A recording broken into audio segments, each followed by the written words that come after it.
So the show has started. Actually, before we officially start the show, we're gonna let you pour yourself some Casamigos. It's now And you brought Casamigos it's a because you care about tradition. me. No, you have to pour it yourself, love, Okay, because the yes. No, last no, no, no, time no, no. That's I what I'm poured here for for. Brian, the man acted like I roofied him, and so Ooh, that pop. I love how you're doing Yes. ASMR. Girl, it's not Sprite. Oh my god. Okay, you can hand me the bottle. I'm gonna pour No, my own. okay, because I'm just trying to now make that sure that now that I see you how don't even you're, have a just mixer. make sure Do you we keep have a your mouth mixer? near the mic, Okay, so we that we got can, you. yeah. We'll keep that directed at me. I'm just gonna Here say we that go. she poured the Casamigos like it was water. I'm already scared of you. It's refreshing. Yes. Tell the audience who you are as we cheers to the good life. Jeez, who am I? I'm Ericka Simone. I'm a public relations and communications specialist. I've done a lot of Ooh. work for a lot of labels, including Blue Note Ooh. and a couple of other fun things. Currently working with Building ESPR, which is the umbrella firm for all the work that I'm doing. And hoping to tell you some good news in the future. I don't want to do it just yet. Don't jinx it. Yeah. I want to wait until yes. And then we'll come back and we'll have yet another excuse to pop some bottles. And I am still Blue Telusma, and you are listening and hopefully watching Humanized. Let's play the music.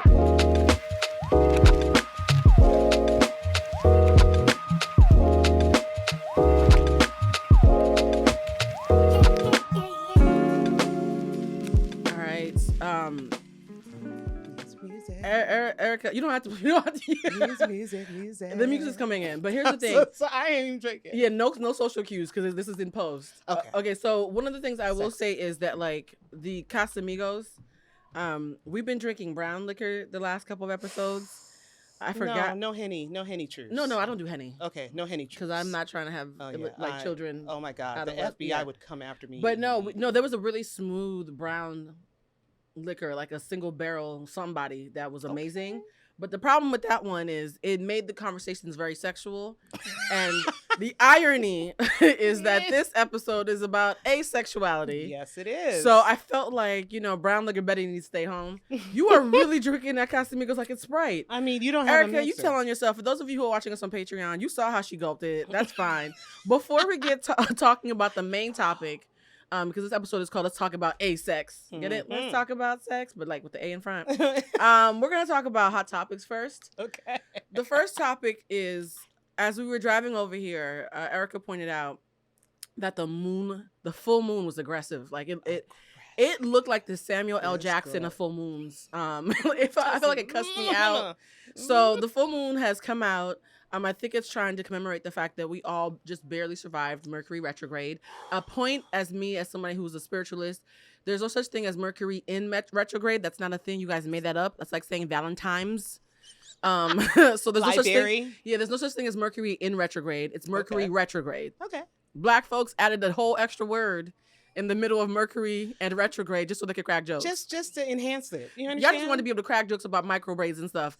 There's no end, okay? Calgary is in microbraids. I'm telling you that in astrology, we can have like your Venus is in Gemini, right? So I think they conflated those two things and said Mercury was in retrograde. No, there's no Mercury retrograde in somebody's chart. If there was, I would say, please run.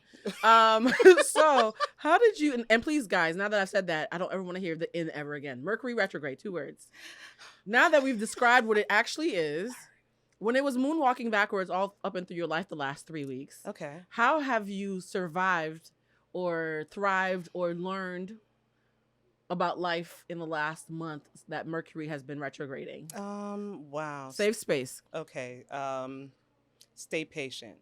Ooh, that's a good one. Stay patient. If you stay patient and you work hard and you be kind, even those who are retrograding or getting their retrograde or whatever it may be, don't yell at me. They will get theirs and you will work on yours, and that is your lane to stay in. Definitely just stay patient. So you cussed out nobody this entire month. Right. For those of you who aren't watching us, Ericka's telling herself. So nobody got cussed out because you were staying patient? That's what you learned? I mean, that's a different type of patience that's required there. And, Clubhouse just has me cussing out everybody. So you're still thriving on Clubhouse. Wow, that is wild how that's still a thing. For some people. No shade, no tea. No, Clubhouse is an interesting thing where many of us have like staged a mass exodus. Yes. And then others have like thrived and created like tent communities over there. I love that you're part of that second group. What is Clubhouse like post the huge uptick in popularity it had a couple months ago? Yeah, so that was great. I got there actually, wild 1 year anniversary. Me too, yeah. On Friday, I think it was. And how has it's just everything has changed. It had a level of exclusivity that was really, invite only, and it was that was I'm really gonna tell you right now, that was gone by Thanksgiving of last year. Yeah, it was done. So once that was done and the app went wide, it did change the energy a little bit. Yeah. But at that point, I had been there for so long that I had established my community, and I that's got nice. my little niche. And it really does help when there are people there that just can co-sign what you've done. In terms of work and in terms of music. So I kind of just slid in there and see, for you that makes sense too, because you're also in the when it comes to people in the music industry in particular, the Clubhouse I can see could be a huge asset for you as far as networking. I saw somebody posted on their Twitter, I think last week, wow, I've met so many amazing people on Clubhouse. I was like, Clubhouse? But it took me a second, but that's when I realized, blue, check yourself. It's still possible. So for those of us who have left Clubhouse, recognizing that some of you guys are holding down the fort is kind of awesome. And I'm coming back to Clubhouse we'll get back to that next Thursday just for you. Oh, right. Just for you. That just shows you how much I love you. I'm coming out of hiding. I'm going to bring the whole 20 thou out for you. I'm going to bring the full everybody. I'm bringing out all the socials. You guys, we're going to make sure that the Ericka's social information is in the description of this episode so you guys can follow her. Should we even put your Clubhouse name? I don't think I've ever done that before. Girl, it's Ericka Simone across the socials. And Simone can be spelled about 8 different ways depending on what part of the country you're from. So we'll make sure. And Ericka, right. So Ericka, Simone like Nina. That's a great way of putting it. So you went for the classic route. No accented U's. No accents, no extra. So unlike Raven Simone, you don't have random dashes. For Simone, no. We went with the traditional Nina Simone. Dad was obsessed, so yeah, he's lucky he got that name in there to be cool. No, I love that because the first novel that I tried to write, I got about 100 pages in and then fell in love and forgot how to write for a second. My main character was named Nina after Nina Simone, so I love her. My heart. No me quite paz. I love Nina Simone. No me quite paz. So, all right, so you said you survived retrograde. Minimal cussing out. You marginally cussed out a couple people who probably deserved it. You already know what the story is. Yeah. I can imagine. Thank you. So one thing, speaking of wanting to cuss people out, and this is going to be something controversial that we're going to touch on very quickly, Ericka. We can't sit in this because I posted for a couple of hours my brief thoughts on it, and I think I hurt a lot of people's feelings. I meant everything I said, so I'm not taking it back. Cheers to you, queen. But for the sake of people's self-esteem, as they say, I'm not going to belabor the points. What were your thoughts about the Dave Chappelle special? The word comedy is optional. What did you think about the Dave Chappelle special? Broad strokes only, because I don't want to derail the episode. Okay, I'll try to keep this. Ericka, keep your mouth near the mic. Ericka's taking a deep breath because she does not want to. Okay, let me not. Okay. Hot topics, guys. Hot. She got me too. You see how I'm on camera right now? I'm like, can't even. Okay, I'm very proud of the team that's put that together. I want to shout out Tina Ferris and Tina Ferris Tours, who has been an influential part of my business career. I love that. And all the Black women and all the women that are behind the scenes putting that together for Chappelle. I think if anything were to come of that, I think we want to look at his team has been solid, including Tina's work. As a rock. But when we get as a rock, like a rock. As for the thing, it's pushing buttons. People are upset. There are topics that need to be talked about. I don't think that everything needs to be talked about in that way. Not everything is for everybody. Not everything is going to be well received. But I think as long as we're trying to be understanding of maybe where he's coming from, and as long as he's understanding of where everyone else is coming from, which I don't think he is. And that's been a lot of feedback on that too. Like, is he really understanding of what he's doing or what the impact is?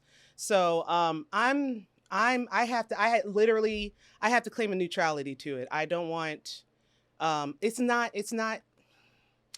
I don't call a thing, beloved. It's like I want to speak for the community, but because I'm not of that community, I don't want to seem like I'm. And then I can't really speak for Dave Chappelle. That's a grown ass man. He can do what he wants. He spoke, exactly. So I'm not really or nah. I'm just like, if you wanted to watch something, watch Nanette by Hannah Gadsberry or something. Now that's got some great detailed nuance about sexuality, gender identity.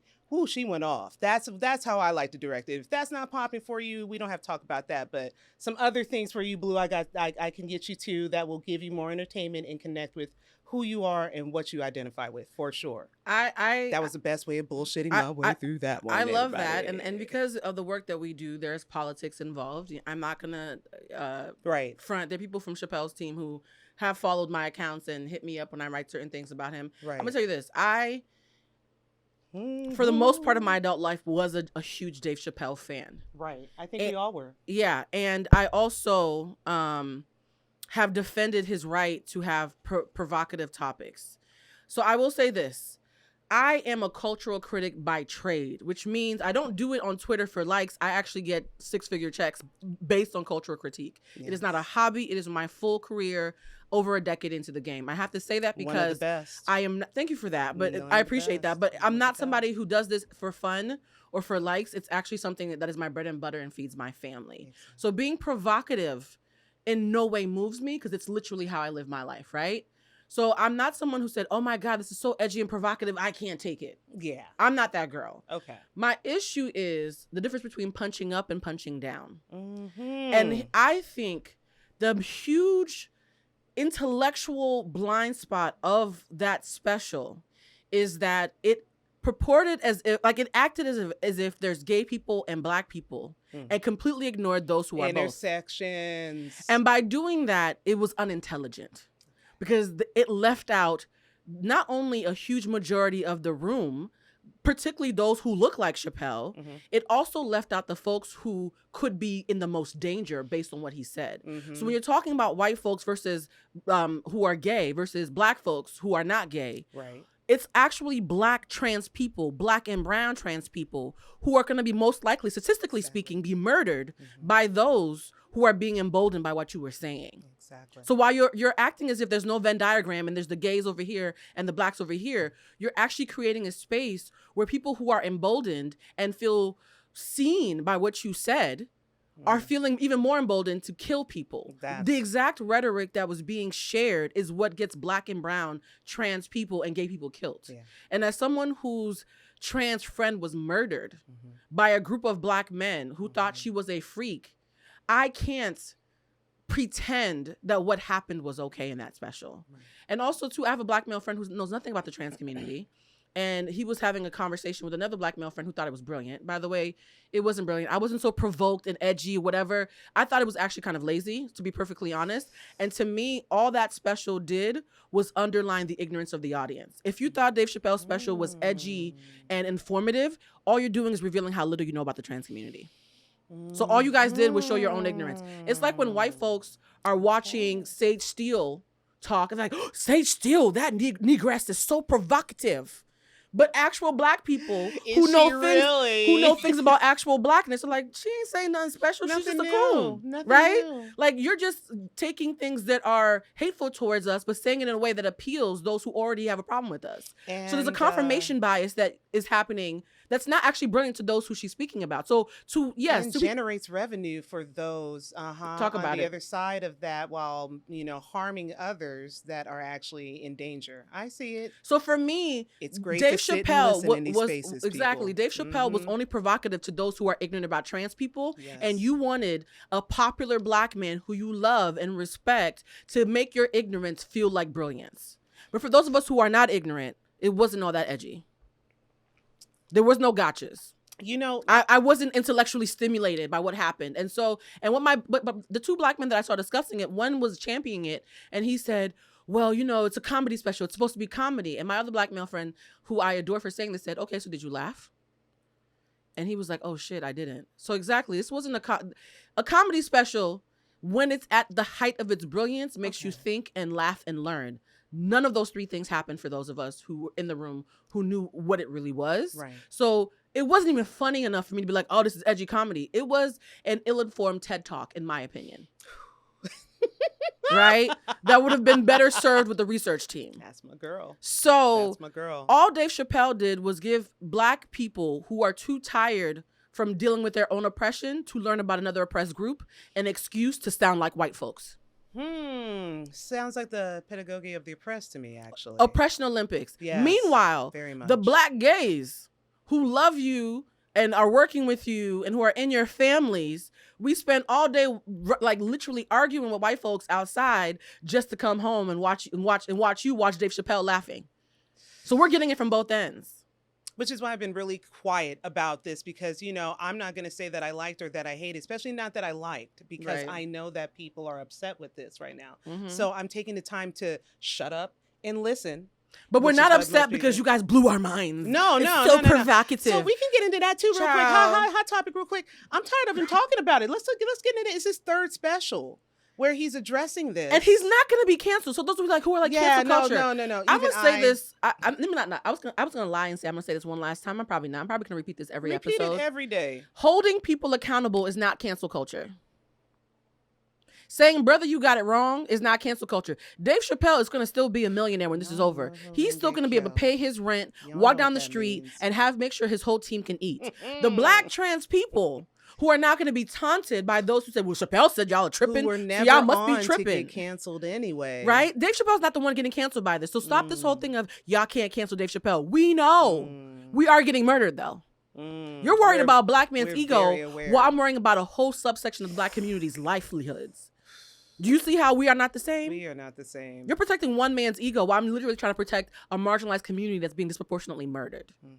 So my thoughts on Dave Chappelle is for all those friends who felt like they had a gotcha. I was so embarrassed for them. Girl, no. I got so many text messages. Ooh, girl, just push the envelope. You ready to talk about this? I was like, girl, I would lap around you like LeBron James at the Special Olympics if I really tried to have this conversation with you. I do not want to hurt your feelings.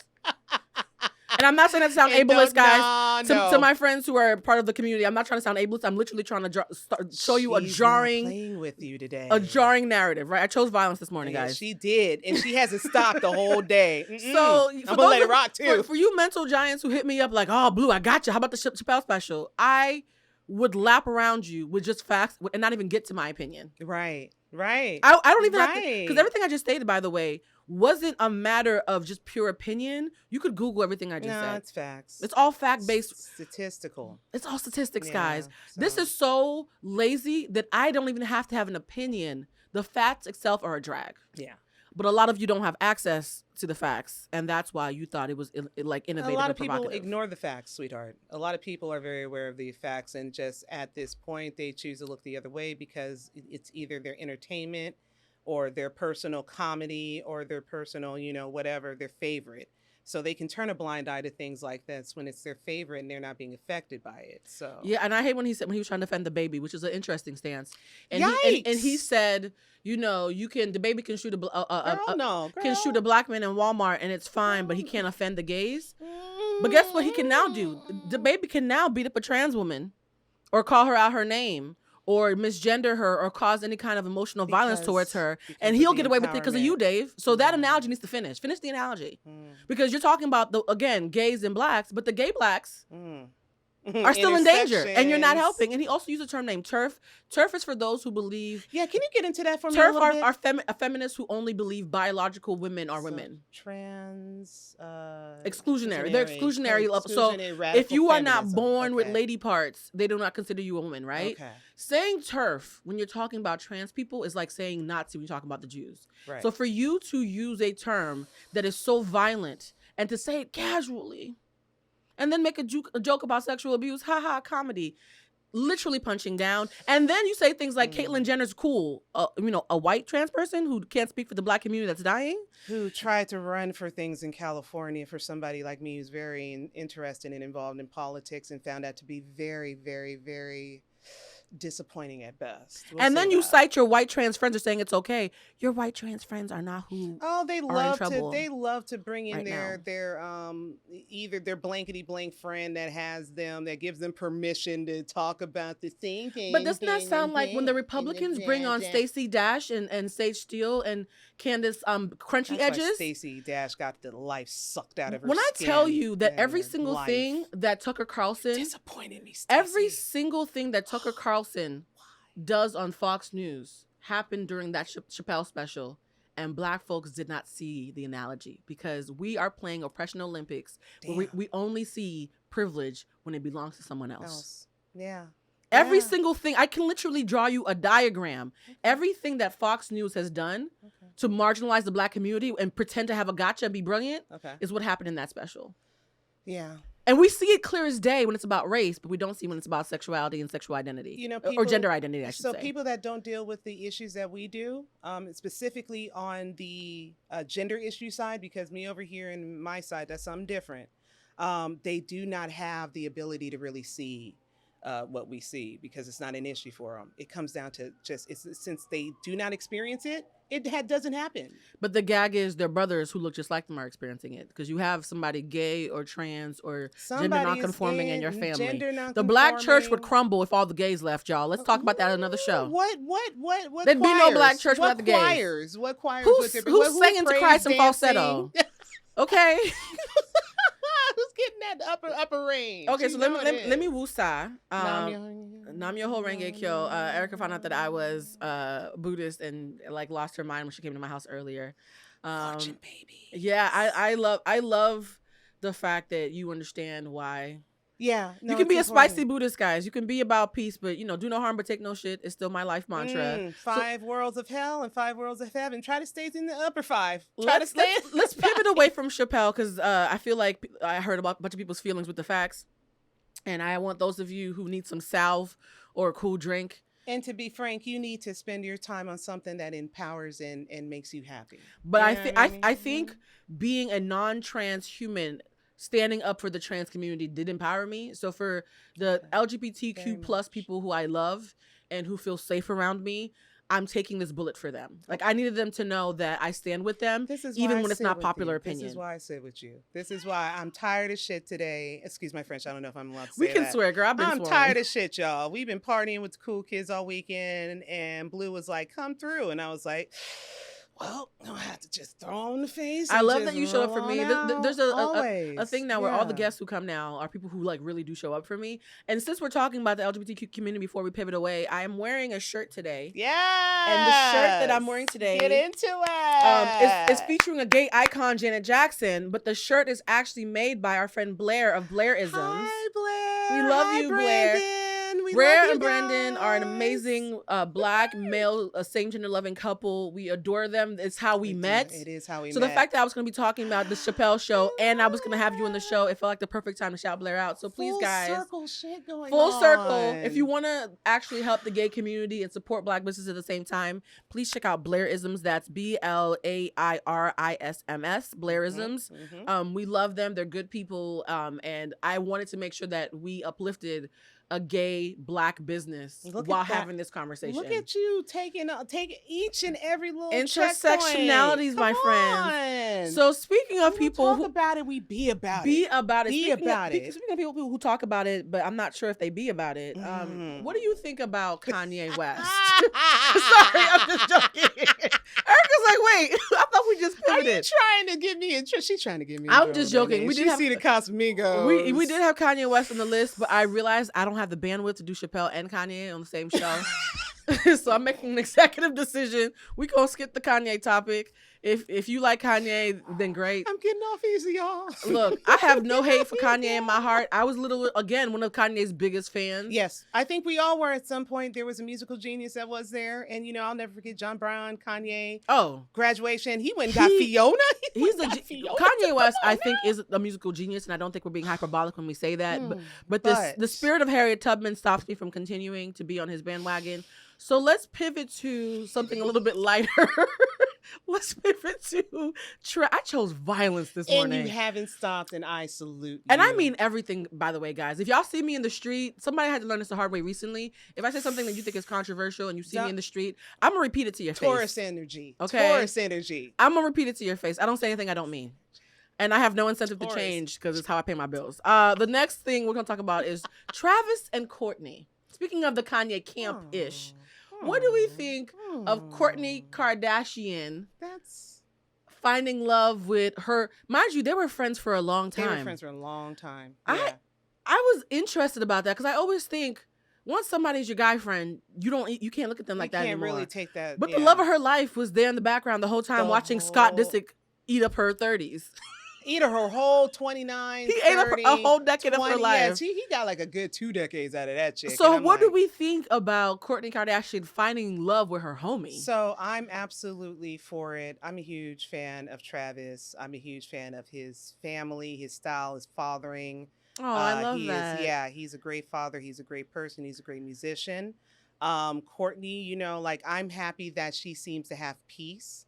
I think I've never seen her this happy. Exactly. I just want you guys to be happy. I have nothing negative to say about none of that. I just want you to be happy, Queen. And it looks like you found a good one to be happy with. He cute. He's fine. I saw that in the roses and the cheers, Queen. I heard that he's forever. God bless y'all. What did he say? He feels invincible with her? Yeah, he feels invincible. I want to be empowered. I'm getting shivers. I can't imagine having a partner that makes me feel empowered and invincible. Yeah. Y'all think I'm a problem now. Don't let a man don't let me find my person. Okay, the person in general. Ooh, so we're for it, right? Yes. Okay, because I'm for it. I actually, you know, I'm a fan of hers and fan of his, and I'm a fan of True Love. And that looks like they really might be clicking, and it might be really genuine.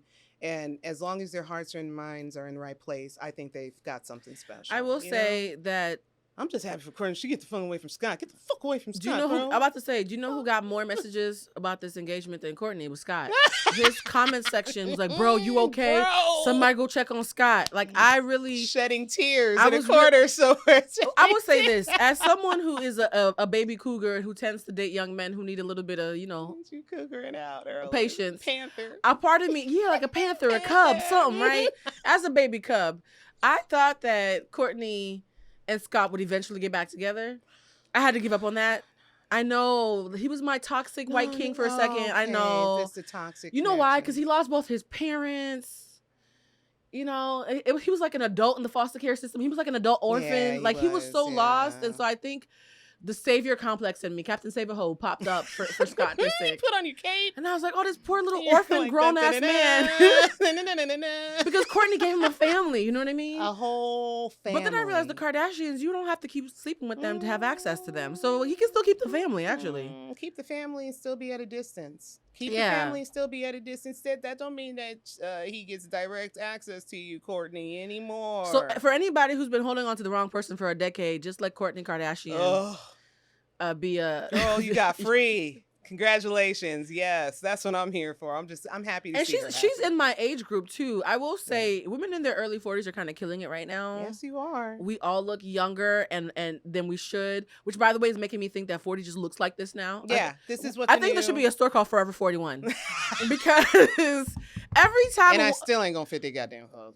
No, they have bigger sizes now, girl. They fit everybody. But I will say this: everybody from Beyonce to Brandy to Ashanti to Monica. Ashanti just had a birthday. Yeah, my entire age group. We were all in high school at the same time. Yes, we were. And they all are like, how are y'all we all look the same. So at a certain point, stop saying we don't look 40. This is what 40 looks like now. Yeah, this is the modern 40. Just like Angela Bassett is the new 60 right now. Oh, honey, she's a snack and Ain't a half. that a snack and a snack and a snack? Don't get me... Sop it up with a biscuit. Yeah, don't get Lord of mercy. I watched the whole 9/11. They said you got the most money on camera. I was like, well, I just got to watch the whole thing. By 9/11, she means the TV show, guys. That show. The show. Because people could be triggered and think you're talking about the Twin Towers. Woo, 911. It's not called 9/11, y'all. It's called 911. I'm sorry. We're black here. We mispronounce everything. She's like, oh, she was sexy in 9/11. That is not what she meant, y'all. No. There's a show on Fox called 911. Like Lamar's laughing at her like, you act like a drunk auntie. Angela Bassett is now on a show called 9/11 where she looks sexy. That's inappropriate. We apologize to the community of New York. I love you, Angela. I'm so sorry. Yeah, sorry. My apologies. We're just going to end that whole part. We're not, actually.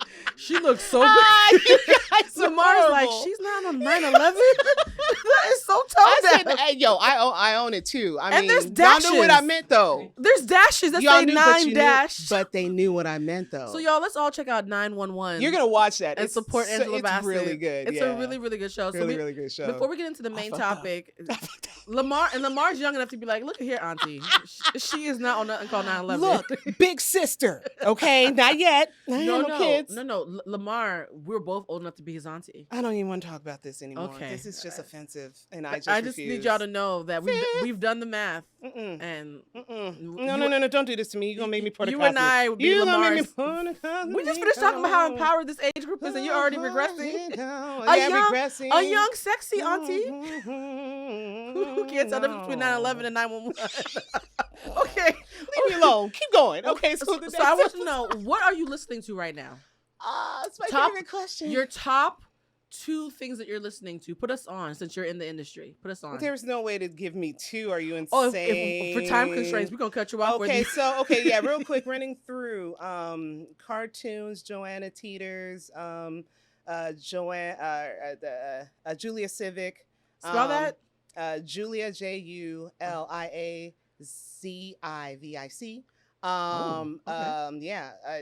Who else? Yanks is a great rapper. Yanks is a rapper? Yanks is a rapper. Ooh, I'm gonna look that up. Transparency, beautiful song with cartoons.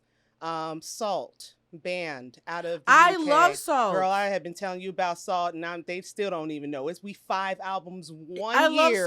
I love Salt. 5 albums in, some of the greatest music. Hiatus Coyote just hit us with a Halloween bop. You get one more, girl. I said 2. You're on like 6. I know. I'm not like 97. Geez, all of my friends that I love you so much. What else is new that and then all of a sudden I blank. Well, you're already on 4. So yeah, I'm on like 97. I'm gonna just randomly shout it out, and we'll just keep going. We're gonna be talking about asexuality, and we're just gonna shout it out. Okay, this is the perfect segue, guys. So it's not as old as D'Angelo. Not D'Angelo. Okay, auntie. Angie Stone. Okay. Just say you want to be auntie for the episode. Look at Lamar's face. He's like, yeah, y'all my mother's age. You leave me alone. His mother had him young. That makes you feel better. So I will say this. This is Ericka's actually her second appearance on Humanized. Yes, it is. Ericka was part of the inaugural class of those first 7 episodes of Humanized before COVID changed our lives and yanked our wigs off. Oh, that really shifted. And when she came on, it was an interesting conversation because you guys get really confused about terms. So for those of you who want a cheat sheet about terminology, this is the point where we're going to give you about 30 seconds to go grab a pen and some paper or open up the app on your phone so you can start like typing furiously. Pull up your Googles. DuckDuckGos, whatever. I am pansexual, right? Pan means all of it. Ericka is on the asexuality spectrum, which means little to none of it, right? So, because Lamar was like, I can't keep up with the alphabet mafia. You pan, she A, and I was like, no, this is not some gay shit. I'm saying that term lovingly, right? But this is not gay shit. This is saying that being asexual doesn't have anything to do with your sexual orientation necessarily. Right. You can be a heterosexual human being, right, and be asexual, right?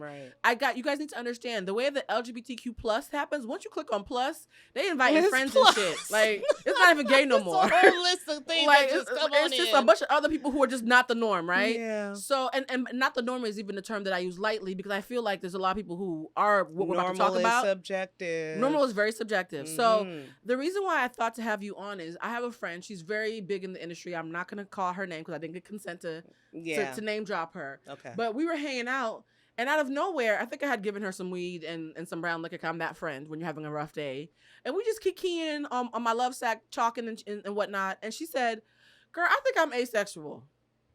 Cause these niggas got me fucked up. Like, I'm just asexual. I don't want to talk to nobody. Leave me alone. I said, "Ooh, I don't think that's how that works, girl." But that's not how that works at all. Being sick of people. But you might be gray sexual. But you might be gray sexual. Mm-hmm. And she was like, "Now what now?" Mm-hmm. And so I was like, "Ooh, it's time to have Ericka back." Mm-hmm. And so that's how you ended up here. A drunken, flippant comment on my couch. I was like, I think we have to have Ericka back for the podcast edition of Humanized. And I want to make sure my laptop is on 5%, but I'm going to make sure I read these off before. Let's hold on to that 5. Right. I am pansexual, which means I have the ability and the bandwidth to potentially be attracted to just about any kind of human on the sexuality spectrum, right?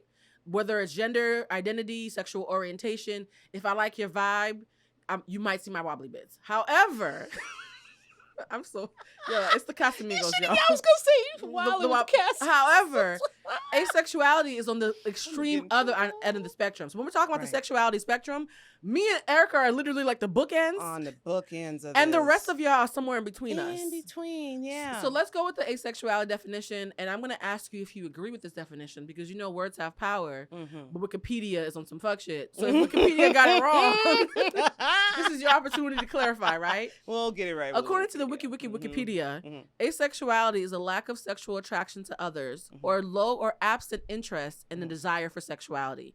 It may be considered a sexual orientation or the lack of even having one. Jesus, that's rough. There you go. So forget if it's your sexual orientation, you just ain't got one, right? Yeah, right. So that's what asexuality is. Now that's an umbrella term, and I'm using the word umbrella because I literally want you guys, like Romper Room, to imagine an umbrella.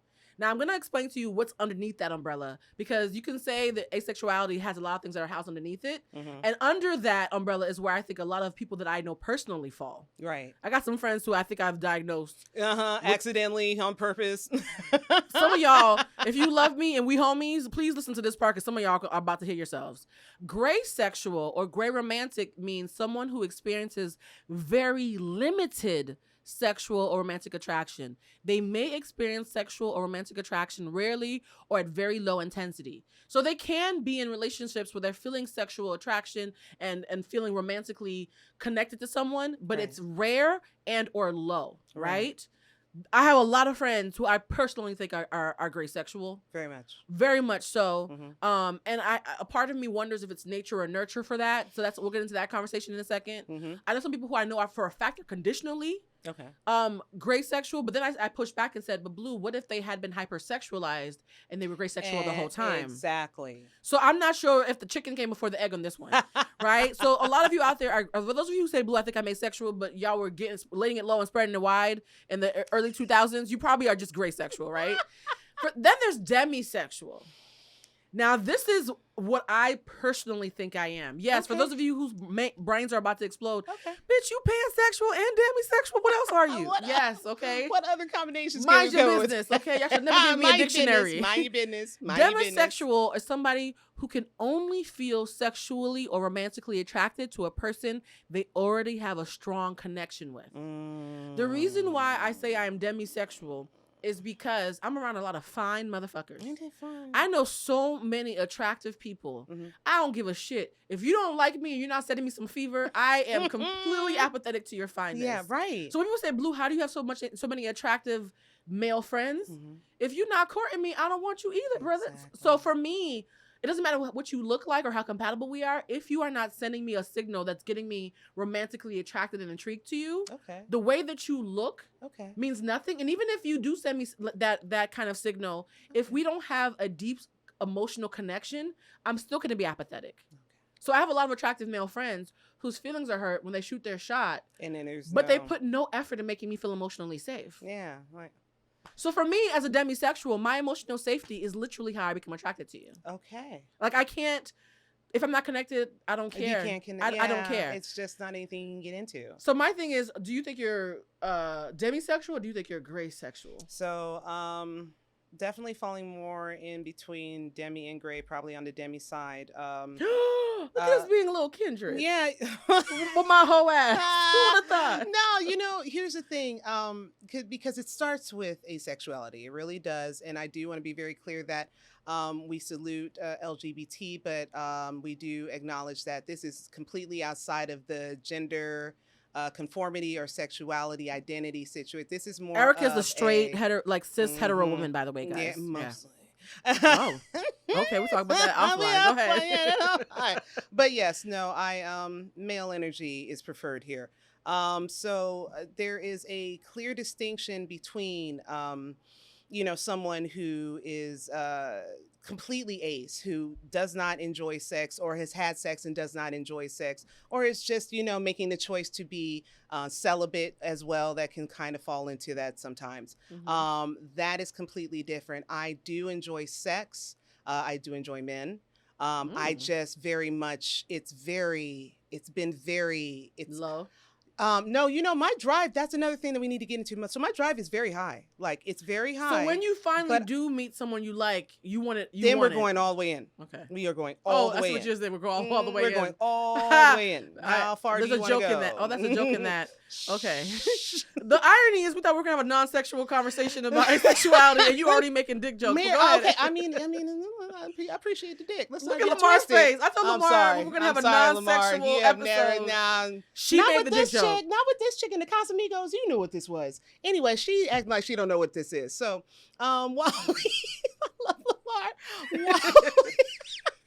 so, like, I do want to acknowledge that there are people that are, it's a spectrum. It's a spectrum just like any other. It starts from dark and goes to white. For me, it's blowing despair into my eyes. And turn it towards me because I have pores that want to just open up to the size of my, like, life or something. Well, don't make it oscillate. Now it's just doing Now it's just all over the place. It's just circulating the air. So that's okay. We're smart. Sorry, guys. We're having a little moment of making sure the air is proper. All right, perfect. Yeah. So explain to us how you are on the asexuality spectrum, but when you finally meet somebody, you still want the cookies. So I want the vitamin D. And when I have that connection with, here's the thing. I don't go into situations, dates, bars, networking, meetings, whatever. I don't go in there looking for anything in particular, period. Okay. Even if I do see something yummy, I do not really acknowledge its yumminess.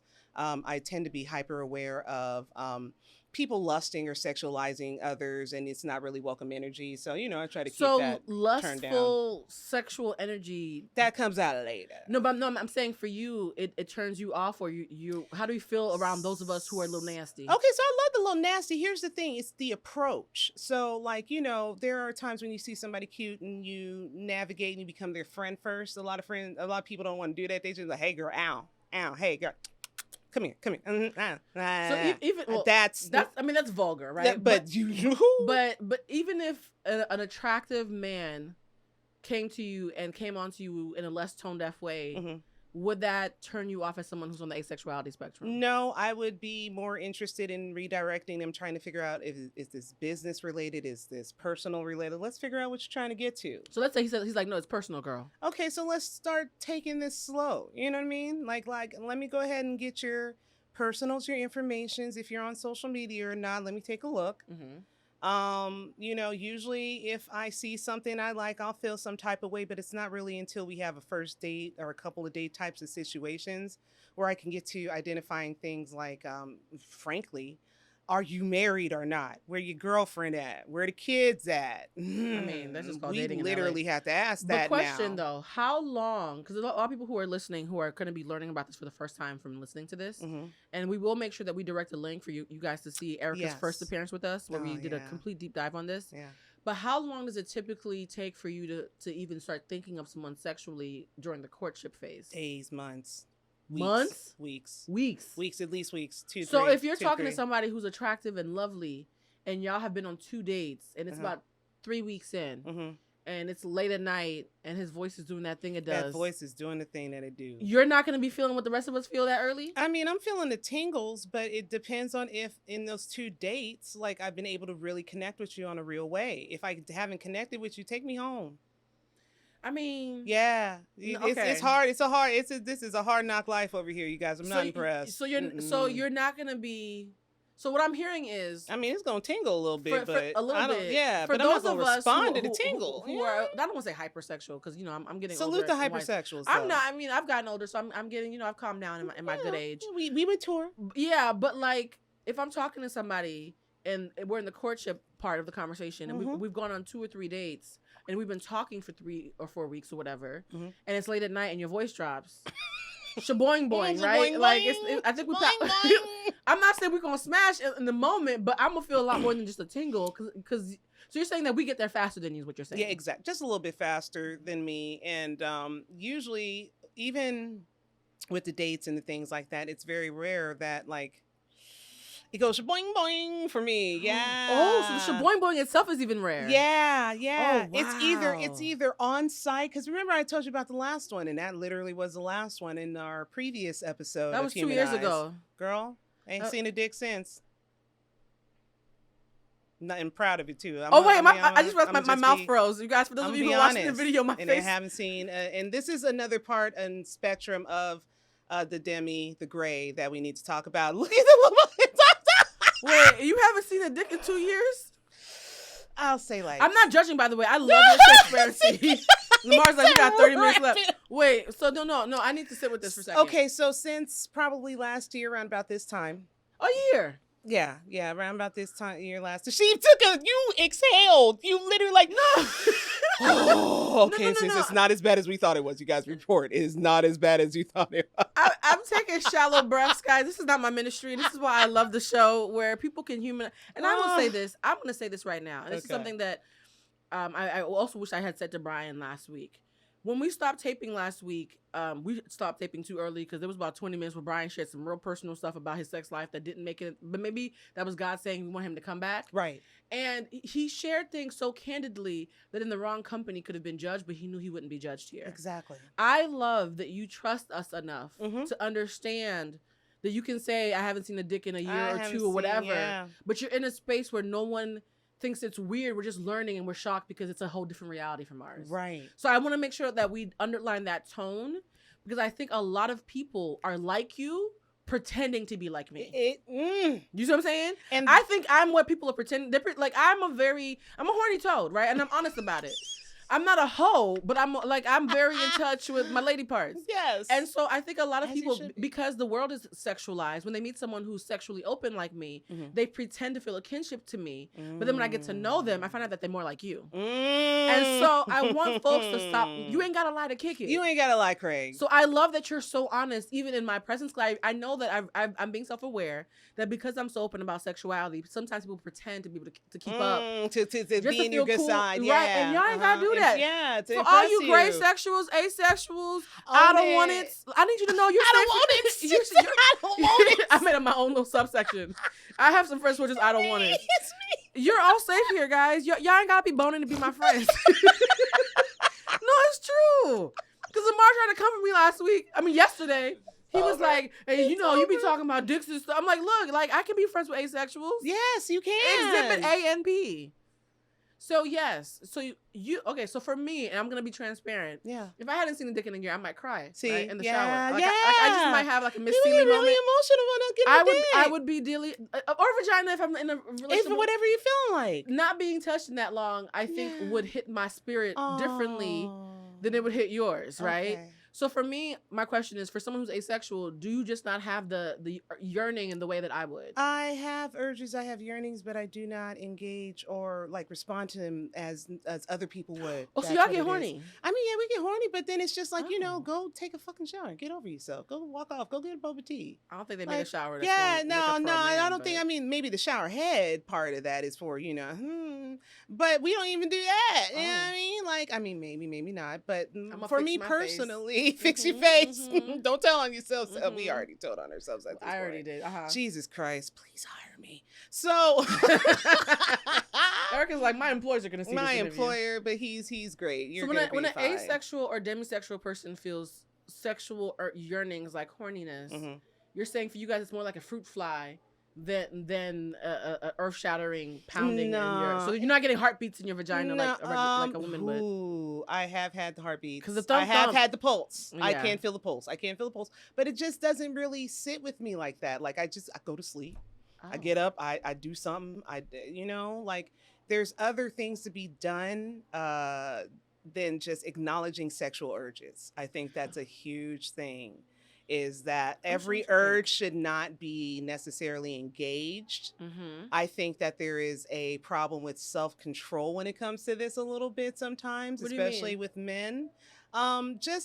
Every dick and whim and calling, blowing and thing. Men and their cravings. Yes. Yeah. And I mean women too, because there are women that have these certain types of cravings too. This is an all gender situation. But I have a question though. And I was thinking while you were talking, for those of you who are watching. Yep, I saw that face. I'm like, I'm about to get it. I'm about to get a question. I'm like a human emoji, guys. I literally say that when Apple comes out with brown emojis, just use my face. I thought I was animated. No, I'm literally an emoji. I was thinking, what's the difference between being gray sexual or asexual versus being picky?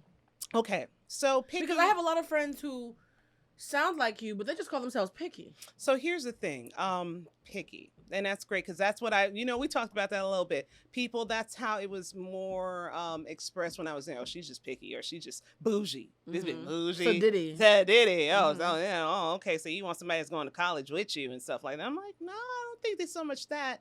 There are standards and morals which will be met and held. There are boundaries and guidelines, and I mean that's just something.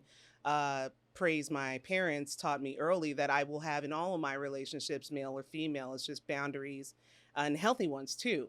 But it's not about picky because here's the thing. I'm open to all body types. I'm open. See, I'm actually a little bit more. You're not even picky.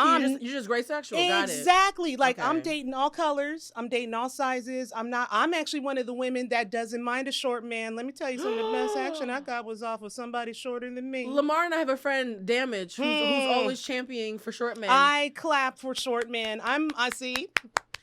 See, now you're going to edit out the 911 thing. 911. Lamar's clapping as a short man. My daddy was a short man. My father was 5'4". Okay, see? And I'm 5'8.5". I'm 5'3". I'm 5'3". Well, girl, you short too. Yeah, so exactly. Wait, why are we clapping for a short man? No, because exactly the point. Like, what do I look like saying no to a short man? Come on. No, I have a friend who's 5'3" who won't date under 6 feet. That's rude. That's unreasonable. Like, short men are literally made picky. for you. That's picky. Okay, got it. That's picky. So you're open to different types of people.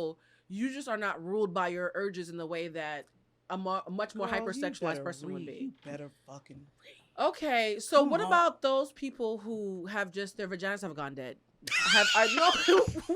We all know that auntie. We all have that aunt who we know has not gotten laid since Martin and the Luthers. You know what I mean? So my thing is, can you become gray sexual or asexual out of necessity? That is a great question. I think it's not so much a necessity, but I think some people reach a point in their lives, and I'm checking myself too with my therapist, where it's just not important. The physical relationships are not important enough to keep chasing, to keep dating, to keep putting yourself and your heart and your mind and your body on the line for somebody who may not have those same intentions. So it's not so much that it's out of necessity. I think some people might outgrow relationships. I think some people might outgrow the need to have a partner in their life. Now, is that a level of defeatism though? There's a little bit. Let's call a thing a thing. I mean, if you want it, feel that, and you give up on it. So that's the thing. We don't want it. Ah, okay. That's So it's different if you for those of you out there who've been burnt. Yeah, you crying in the rain to Jodeci. She's not talking about y'all. She's not talking about y'all. Y'all want it and y'all couldn't get it, and now y'all are pretending like y'all don't want it. Yeah, she's saying that people on her spectrum just didn't want it to begin with. We don't even want it. That's different. I actually have a great relationship with my ex, and he's a wonderful human being. And I think now he's understanding 20 years after the fact. Is he asexual? No, he's out and about doing his thing, and I support him. He actually, we'll get back to that later. That's a great question. Because he might low-key be finding out from you. A lot of times when you're dating someone, you see parts of yourself reflected back that you didn't even know existed. That you didn't even know existed. So there have been a lot of exes that I've had that I thought, we're so different. How did we end up together? And then 10, 15 years later, I'm like, you're like, he has a little bit of that thing that I was still working through. Okay, so I see where we connected at. So with him specifically, he is now seeing that it was never about him, because when he courted me, oh my God, I did the thing when they all court me, I be ducking. I be ducking. You don't like courtship? They want, girl, can I holler at you? Hey, you want to hang out? Oh, I'm busy. Oh yeah, we are opposite. Busy. I love me some courtship. I got the Hollywood Bowl show tonight. Oh, I gotta go work with such and such tonight. Oh, I need a band tonight. Yeah, trying to, no, why? I don't. When someone tries to court me, I get so excited, but you just feel scared. I'm gonna say just avoidance, maybe just fear, and it again. Fear of what though? I just being bored, being disappointed, finding another one who can't keep up. Interesting. So I think an interesting thing is happening where I'm seeing a combination of asexuality and intimacy issues doing a tango, and I'm sure that one of the things with you your therapist definitely are doing is probably trying to piecemeal like what part is asexuality versus what part is the damage from the Yeah. previous relationship? Because we talked about the Ghanaian fiance that I had to leave quickly, ghosted, and I had good reasons. And I've been spending that time back once I came back to Los Angeles, because remember in DC and LA, just healing, trying to make sure that it's not any damage from any previous relationships affecting my future moves. But with that said, I'm realizing that I've always been this way. I've always. So you're realizing even before the damage, you probably were always asexual, but didn't have the words for it. This is where he is coming into play. The ex. He's he's now seeing that I wasn't trying to duck him. I wasn't trying to like cock block or whatever they say. I just didn't. I don't want to be with people. I don't want to be. So it's not really something I'm chasing. Yeah. I'm thinking about this whole demisexuality thing because I think up until I realized that I was demisexual, I thought something was wrong with me because I was like, I'm such a sexual person. Why is somebody as sexual as me find it so hard to be attracted to people? Until I went, and I think I mentioned this in our last episode, I met someone who wasn't my type, but who was lovely to me and who treated me in all the ways I wanted to be treated. And being treated properly and having an emotional connection suddenly made me sexually attracted to them. And I was like, oh wait, everybody I've ever liked had to do that first. I just didn't peep it. You didn't peep game. Which is why there was a time in my life where I would date somebody, we'd break up, and the friend who would help nurse me back to health would be my next boo. Oh, I'm a little, I'm a little toxic, guys. It's a little toxic. But I used to think it was toxic. I used to think it was toxic. Like whoever picks up the call next and nurses me back to health is gonna get me next. It's gonna get there. But what I realized it wasn't me being toxic. It was the level of thoughtfulness that somebody shows you during heartache. Is the level of thoughtfulness that I'm attracted to in general. Oh. It was just that the fact that they were being a good friend to me in that moment presented an opportunity for me to see that part of them. So it's not as toxic as y'all think, but it has elements, but it's not based in toxicity. Every serious relationship I've ever had, we had to be friends first. Yes. Every serious relationship. I've never met no stranger in the club, and he said, "I like what your booty, that thing is stanging. Let's come over here." What that mouth do?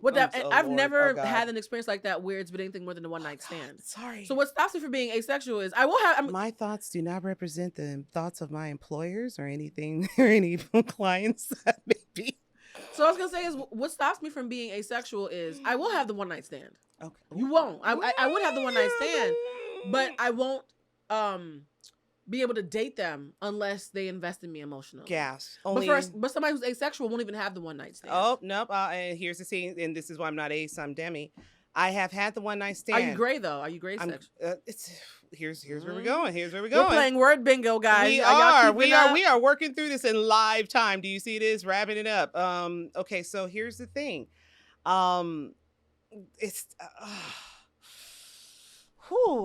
I have had the one night stand, but the one night stand turns into a relationship immediately. Yes. Yeah, or like something long term that the fuck buddy that means a part of you, spiritually speaking, felt an energetic connection to them. It just happened quickly. Exactly. I'm saying Thank you. I ain't gotta feel it. Wow. We can still smash. Humanized. Right, humanized. And that's where spirituality comes in, right? Like sometimes your spirit recognizes another kindred spirit, and you think it's a one night stand, but it's really a recognition that's happening. I'm saying I can be like, I don't know this man, but he about to get it though, because he caught me on the right day. And I mean, that was literally what happened the last time. Remember, I told you I'm not in these streets, but I am in the music conferences. Okay, but pause though. My pushback is you having a one night stand or an on-site connection with someone in a music conference. Think about that. You're already in a space in my zone where he and you have something that you're passionate about in common. That's how we connected. Like we started. That's not the same thing as being in the club. I know. It's not. And I've never had that experience in the club, and I'm not trying to have that experience in the club. I'm going to the club to listen to DJ. Shit. I need to make a disclaimer. Everything that I'm talking about from my previous host shit was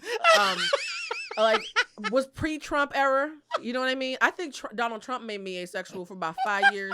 I didn't want to touch nothing. I was so devastated about the state of the world. Girl. Donald Trump was so bad for my sex life. It was really weird. Yeah. So my thing is, for Can't men, enjoy an orgasm for shit. I think for women, being asexual or gray sexual is probably easier. Because for a guy, if you're dating a woman and it takes you longer to want her sexually, as women, we always think that we're the ones who are going to say no. So if you don't want us when we want you, we immediately see it as rejection. I'm going to push back a little bit on that. I think men may also have aspects of at least demi to them, but because of the type of society, the type of patriarchal. No. Let me stop. I didn't say they can't be it. I said they can't acknowledge it. There's a difference. Okay. I'm saying if a man is, and I want to make sure that we don't get this wrong. All right. If a man is asexual or gray sexual or demisexual, it is seen as rejection from women because we're told they're going to always want us more than we want them because their dicks are always live and hot.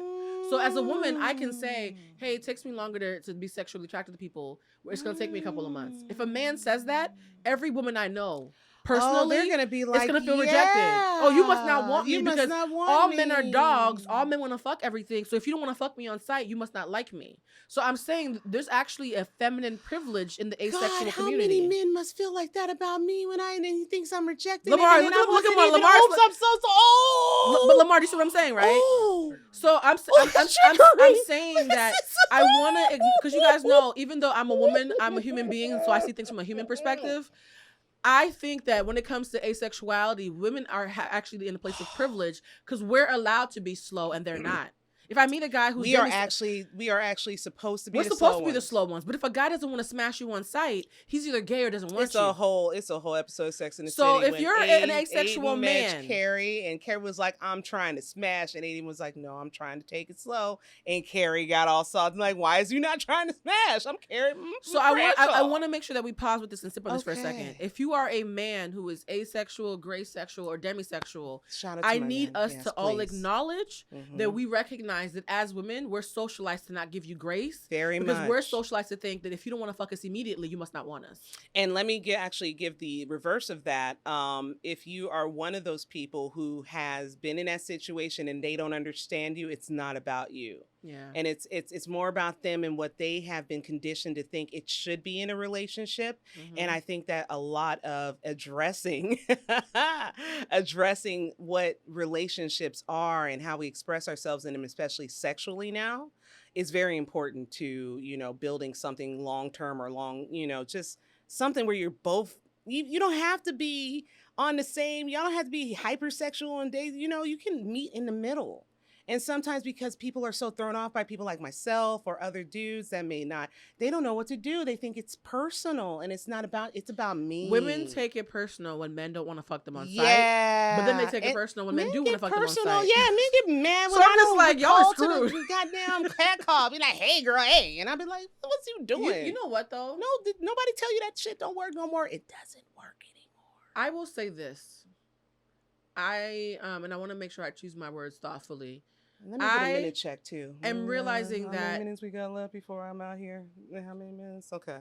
I want to make sure that I'm clear that the older I get, I care less about sex and more about intimacy. So I was talking to a guy friend today, and he said when he's fucking, now she fucking. He's saying when he's fucking, he kind of like checks out. But when when because it's just rough sex and whatever pound. But when he's like making love or being intimate, that's when he's completely tapped in. And I was like, that's because you're probably at a stage in your life where intimacy matters more to you than the mechanics of sex. So I can tell you this, and this has been huge for me. There is a difference between sexual activity and intimacy. A huge difference. Period. A lot of people don't know that, though. A lot of people will not. In 2021 with Wi-Fi? Yes. Oh. Queen. I'm thinking, That's kind of basic. Wow, okay.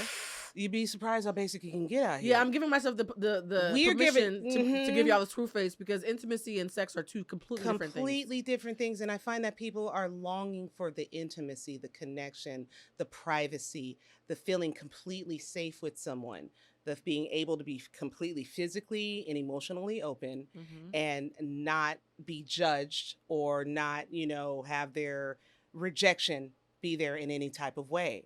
I think people spoken like a true demisexual, but go ahead. Look, look, man, you ain't gotta read me out loud like this. I mean, she is not like you're wrong. So, I think for me personally, I am more for the intimacy. If the sex pops off, icing on the cake. If you had to choose between intimacy and sex, which one would you choose? 50-50. No, I said choose, honey. Oh, that's not how that works. If you have to choose between intimacy. Honestly, and then maybe like I'll rub one out later. I don't know. But yeah.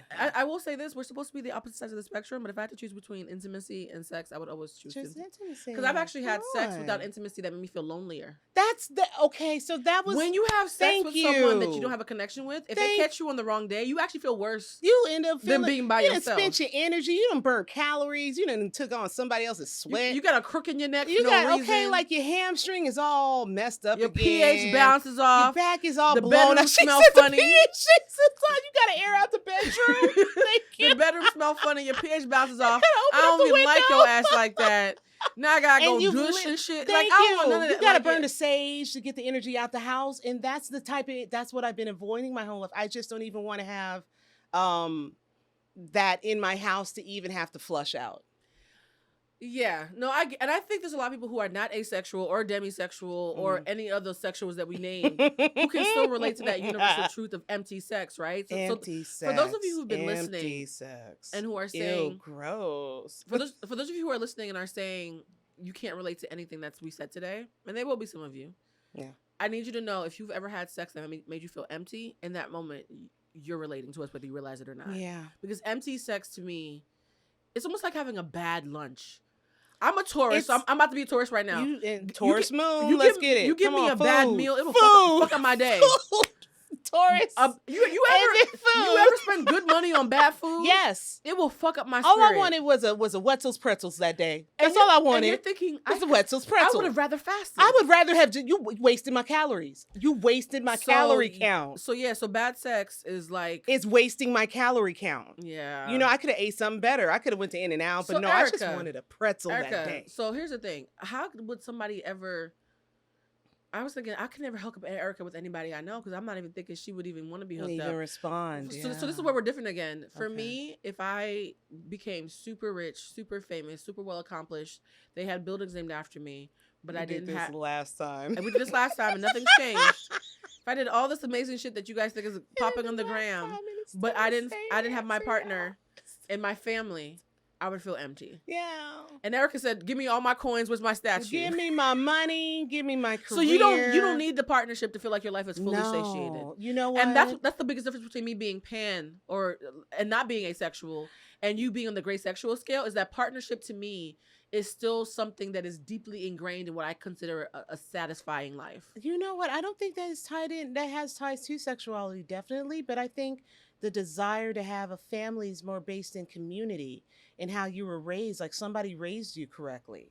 So, or sometimes for some people. No, I want a partner. It's not just a family. I actually want a romantic partner to do life with. Okay, so it's not just a family partner. Okay, so you do want somebody to be there on your side. I would not personally, because I've had a single mother and I know what that's like. Okay. I do not want to be a single mother. Okay. So for me, people are like, "Blue, you can have a baby this way or that way." No, I don't want a baby. I want a family. Why? Which for me, the partner is actually the priority, and the baby is a symptom or a beautiful gift that comes from my partnership. But without partnership, I actually don't want a child. Okay. So for me, it's about the partners. And for you said last time, has this changed? You don't need the partner. I do not want children.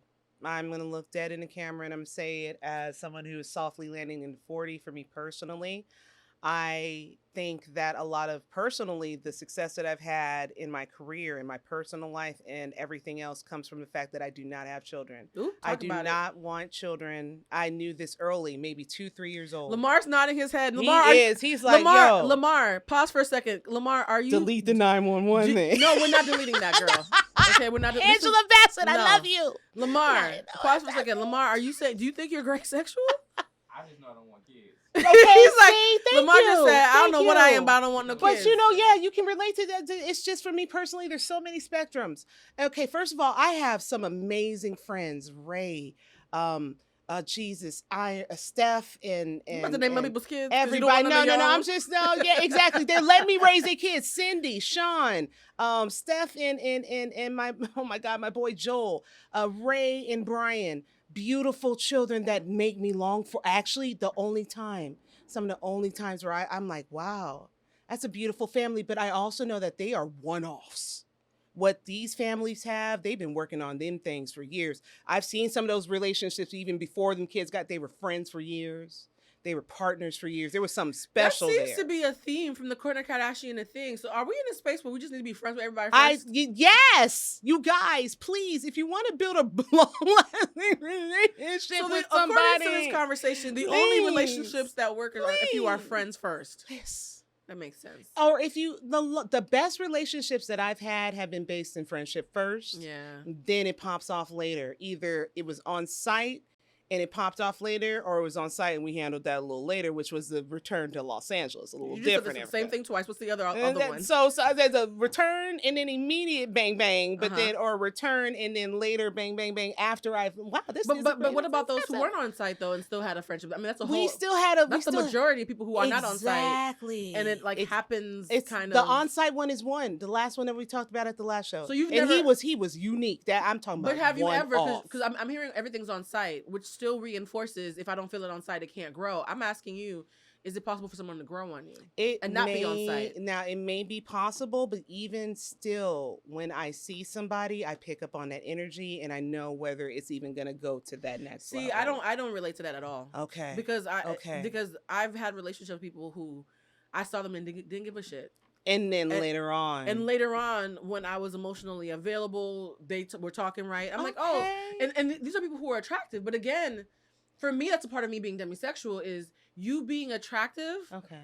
Doesn't mean shit to me unless I get to know you. Unless I get to know know for you. me, majority of time, I meet an attractive man and don't give a shit. Okay. So there is no on-site for me. Okay. In fact, I've only had on-site once in my entire life where I was attached to them. So for me, I don't know if that's a different facet of demisexuality. Mm-hmm.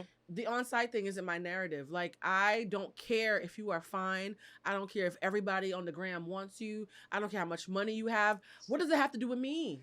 Like, I don't know you yet. You're a stranger, sir. I don't know you. How does this relate to me? How does it benefit? And honestly, I don't think Travis Barker was on site for Kourtney. No, not at all. So He's been sitting there. I think that's why Kourtney, I related to her so much, is that she wasn't checking for him. He was rich and famous, and people find him attractive and XYZ. She didn't give a fuck. No, she didn't. He was a nice dude in her life. And then when the timing was right, him being attractive and all these things made sense to her because she was now ready. She was ready and open to it. I'm more that girl where don't wait for me to say, tell our kids I liked you, love at first sight. I probably didn't. I know. Not at all. I probably didn't give a shit Not at all. Sight. Yeah, right. And see, and that's a huge thing. And it also back into the tie with kids. For me, because I do not want kids, I don't need the relationship. How does your wow? Do you see? We are the complete opposite on do you this. See how you know how about this? There's certain times where we are one and the same, and there are other times where we are down the street. She's like, "What in the hell is this?" I don't know where this lady lives. But that's the beauty, though, of acknowledging humanized. Look at that. Humanized. You know, we need to have like a theme song at some bring point. it around town. Even people who are your complete opposites, there's moments where you cross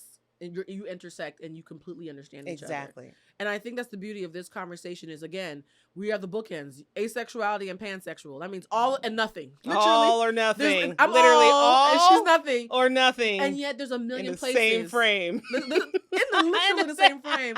But there are a million places where we intersect. Yes. And I think there's something amazing and probably even healing for people who are listening over the age of 35 in particular, who are getting permission to say, maybe I don't want kids either. 77 to 82, we lit, son. We lit. No one talking about the Generation X and saying millennial. Nah, it's 77 to 82. Well, that's called Zennials. Yeah. Zennials. The Zennials. We're called the lucky generation. Mm-hmm. And the never aging, the vampires. We are the vampires. Know. Yes, we are. Shout out to the Zennials out there. I will say this, that I do want a child and I do want a partner. And I hope that you get this. I'm totally manifesting the fuck out of that. You are, now that I finally want it.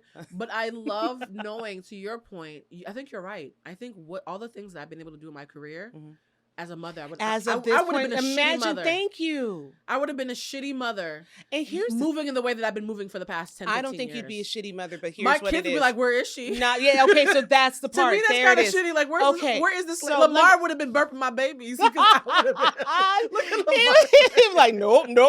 We dropping that money at the YMCA and we keeping it moving. Yeah. So here's the thing. No, I don't think that. I think you would have been ready. I think you're going to be. You're going to be a great. I'm mother. ready now. You're going to be a great mother. Yeah. It's not about not being ready. It's about having the resources. So for me personally, also something because it's not often. If shit happens, then shit happens, and then I'll We'll see, because I know that I may have my own plans, but life has its own plans. And we still got another 10 years of an active uterus.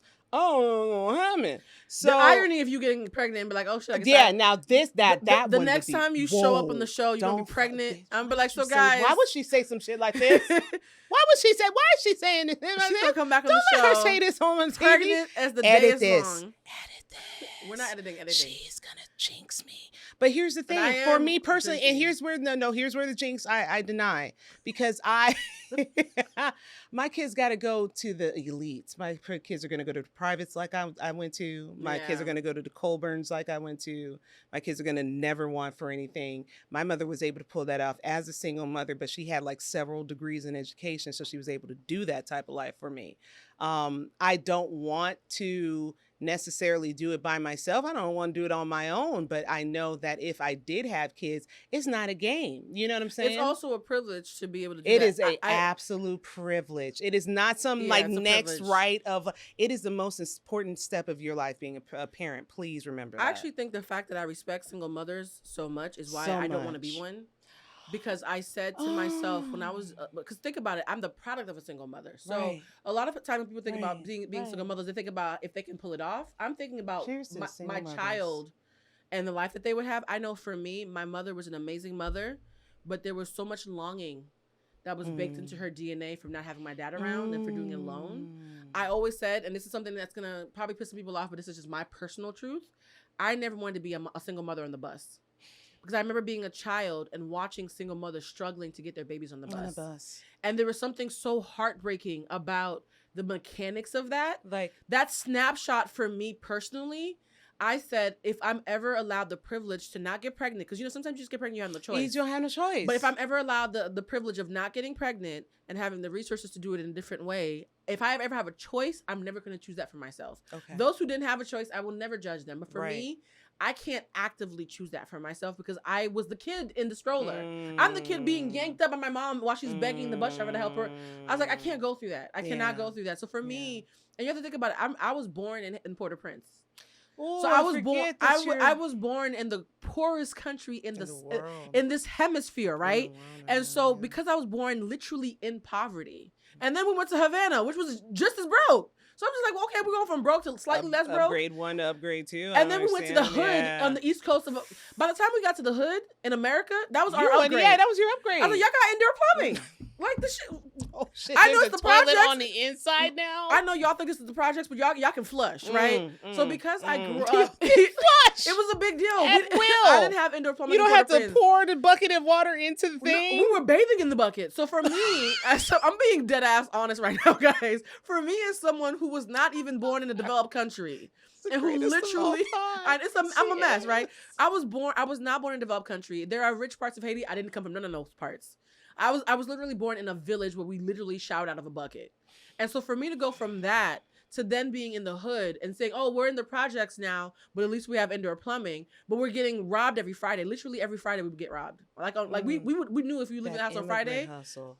immigrant as hell, right? By the time I got to the place where I realized that I was smart enough to talk myself into a good education, and I started getting paychecks that could get me into nice places. Isn't that a beautiful moment when you realize you can do this? I was like, oh, so check You it. can do this, I'm yeah. not going back. Fuck y'all. Yeah, like I'm right. not going back to the bucket. Yeah. And I'm never going back. Okay. I now Ain't fly. no going back to that I went bucket, from a y'all. bucket to flying first class. So for me, And cheer.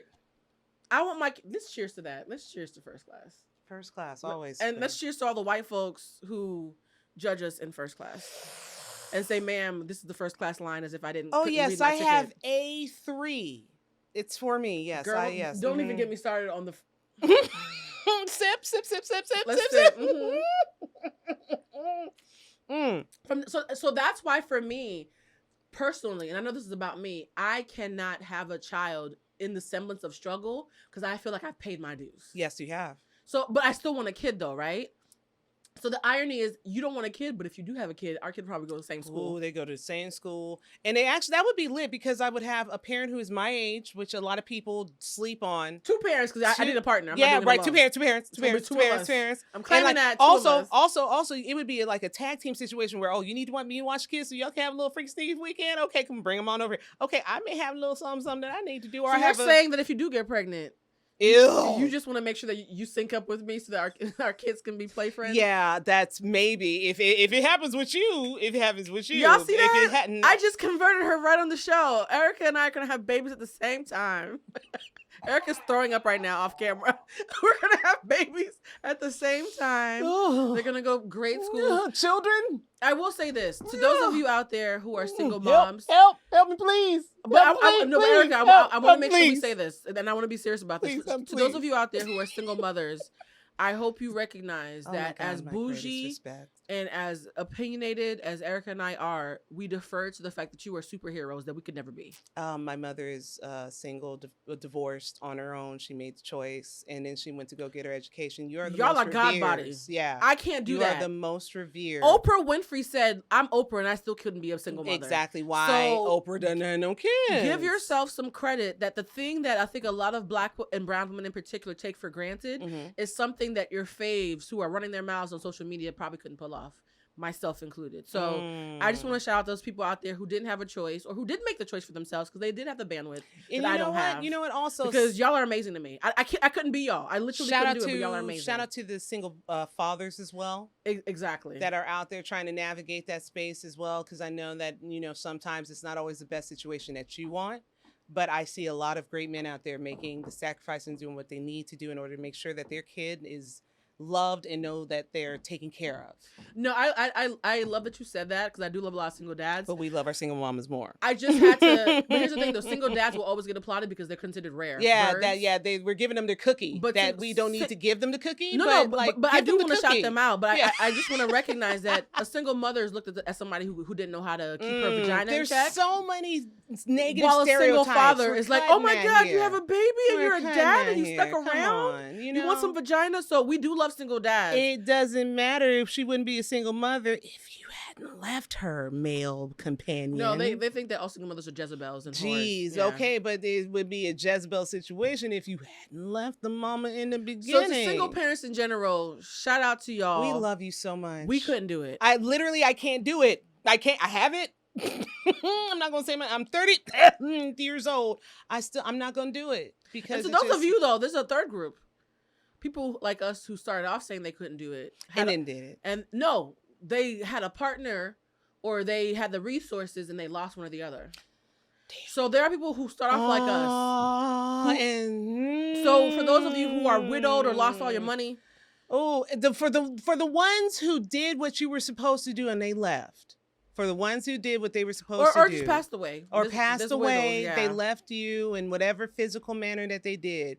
That was you. Yeah, you don't even apply to this. You a whole nother level of I will hold you up and I will lift you up. Before we wrap up, do you know what I'm realizing from this? You know what I'm realizing from this is the fact that nothing makes you more aware of your mortality than parenthood.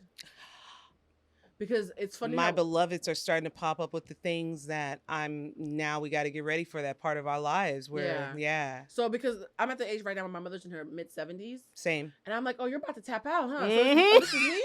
Oh, shit. This us? this is, okay. This so I'm us? a parent. Yeah, right. So it's right. Being a parent or having a parent, something about parenthood, the parent-child relationship. So I will makes say you aware of this. mortality. I will say this. Last one before we wrap up. Last one before we wrap up. One of the greatest gifts my mother ever gave me. Thanks, Mom. She sat me down early, 3, 4, 5 years old, when I was asking questions about death and what is death and like why is my fish not floating and why does the flower down? Okay. And she, because she's a teacher, because she's a Virgo. Say less. I understand. Gave me that look. Everybody has an up and a down. Everybody has a beginning and an end. I am going to die one day, and I need you to get used to that now because when it happens, hopefully it won't happen for forever. Right. But if it does, I want you to hold it together. I want you to be mature and hold yourself and mature into the adult that I need you to be. And so as we approach that point where I love you, Auntie Carla, I love you, Mom. Where there are issues and things that are going on where I know this is probably got good 20 years left with each other. I love you guys. You can have yes, I love it. And we're going to make sure every last one of these 20 years rocks. Tell your children, get your children ready because I'm seeing a lot of people that are our age that are seeing their people pass on and they're just not ready for it. Yeah. They're not ready for it at all. And this is the inevitable part of life. We can veer way off of some amazing shit, but this is also very important. You know, as a parent, I really hope. I don't think we veered off. I think this is all tied in because of the family thing. Yes, very much. I think your sexuality is all about connection, and your sensuality and your relationship to sex and partnership. It's all about identity and tribe, right? Like it's all survival instinct. Right. There's a quote that I was looking for, and I wish I had found it in time. I'm going to paraphrase it, but I remember when I was trying to figure out death, and I was watching this really great show that's no longer in there. What is it called? The Good Place. The Good Place. And it was talking about how that was good. I used to love that show. I'm going to pull this up right now. For those of you who have not watched The Good Place, go ahead and binge that. That's good binge action for you guys. And it's also really kind of deep. It is. It's one of those things where you think you're watching a comedy, and then you realize you're literally watching something about philosophy. And I'm trying to find the quote, but the quote was something to the effect of that when we think of death, think about the fact that we're all drops in the ocean. And then when we die, we're just returning to the sea.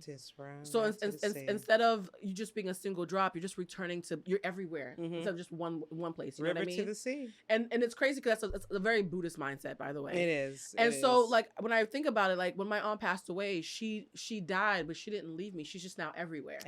She just returned to the sea. And so when you think of death in that way and you've made peace with death, it actually gives you permission to live more vigorously. And without any regrets.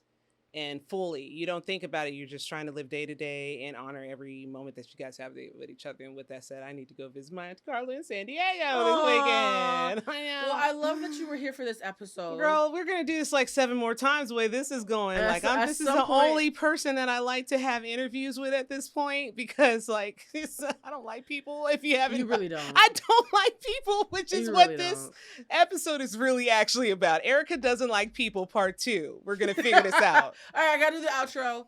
Ericka, I want to thank you for being here. Thank you for having me. If you ever want to make announcements about your pregnancy, this is a safe space. Girl, I'll have an announcement about my career. Ooh, before the pregnancy. Ooh, ooh. According to you or God, because you know when you make plans, God laughs. Come on, someone.